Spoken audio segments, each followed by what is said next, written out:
My favorite story in the book is about a man named John Foxall who lives in Staten Island and is in his mid 60s. He lives in a little house that looks like a dollhouse house on what was originally called Halloween Street. It's orange and black, and it has two shrines in the front yard where he will go in the evening and read the Bible and look at the moon. And sometimes, in fact, it's a heavily Mexican community, and local Mexicans will stop and say, "Is this a church?"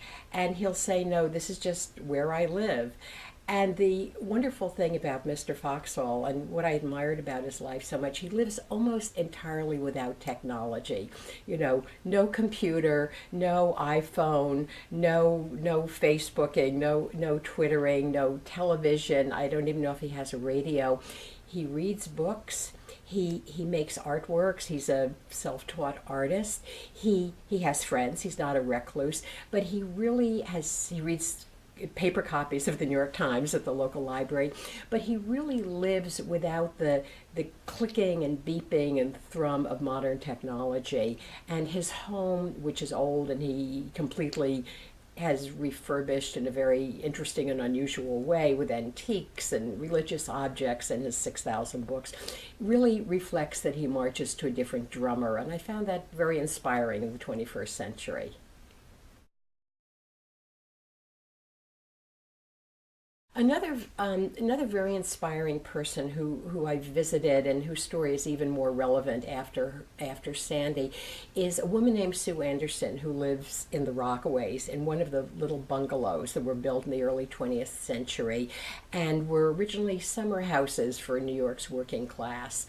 And she's an artist, and she bought the house a few years ago, and in many ways brought it back to its original life. She ripped off siding and aluminum and plaster, really got it down to its bones and rebuilt it almost from the ground up.